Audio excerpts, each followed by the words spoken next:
fondation, lorsque le problème de la fondation arrive, nous tombons dans ce que nous appelons l'esclavage. Nous sommes vendus. Il y a des familles qui sont vendues. Lamentation 5:7, la Bible déclare: nos pères ont péché, ils ne sont plus là. C'est nous qui payons le poids de leur iniquité. À l'époque de Jésus, les gens croyaient au problème héréditaire. Dans Jean chapitre 9, premier verset, la Bible dit que les disciples ont dit à Jésus: qui a péché pour que cet homme soit né aveugle? Est-ce que ce sont ses parents ou c'est lui-même? Donc, à l'époque de Jésus, les gens savaient qu'on pouvait vivre les conséquences des péchés de nos parents. La Bible le dit dans Deutéronome: Dieu punit l'iniquité de père jusqu'au fils, troisième et la quatrième génération. Voyez-vous, mes bien-aimés dans le Seigneur, il y a un mystère entre les racines, les troncs et les branches.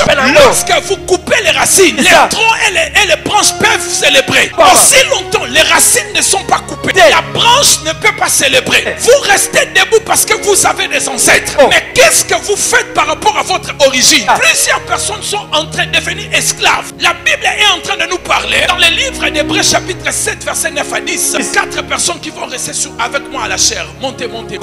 Très bien. Dieu punit l'iniquité de père jusqu'à la troisième et la quatrième génération. Nous sommes d'accord que c'est le père qui a péché. Lui n'a pas péché. Lui aussi n'a pas péché. Il n'a pas péché. Mais Dieu dit ce que lui fera. Ça fera entrer toutes ces générations dans l'esclavage. Dans le principe spirituel, le chef de la famille a toujours un rôle global sur toute la famille. Tout ce qu'il pose comme acte, en bien comme en mal, ça touche sa postérité. Et dans Hébreux 7 verset 9, la Bible dit: lorsque Abraham est ici, il a payé la dîme à Melchisedec. La Bible dit que Lévi, qui était dans les reins d'Abraham, il était dans les reins d'Abraham. Lévi est 40e génération, 4e.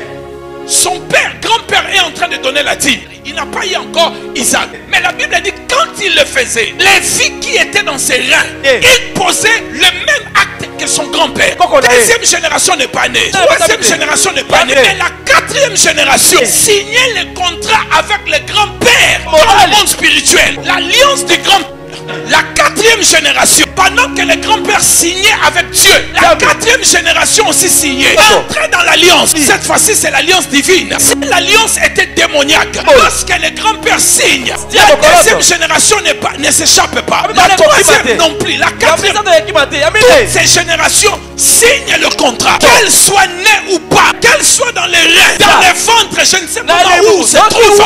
Au moment où le grand-père signe, et tous deviennent des esclaves. Romains chapitre 5 verset 12. La Bible dit: c'est par un seul homme, Adam, que le péché est entré dans le monde. Et le péché s'est étendu sur tous les hommes. 7 milliards de personnes qui n'étaient pas encore nées lorsque Adam péchait. Et le contrat d'Adam avec Satan engageait les futurs 7 milliards de personnes qui allaient naître. Tous les actes bons comme mauvais que tu poses comme chef spirituel, chef d'une famille, tu engages toute ta famille.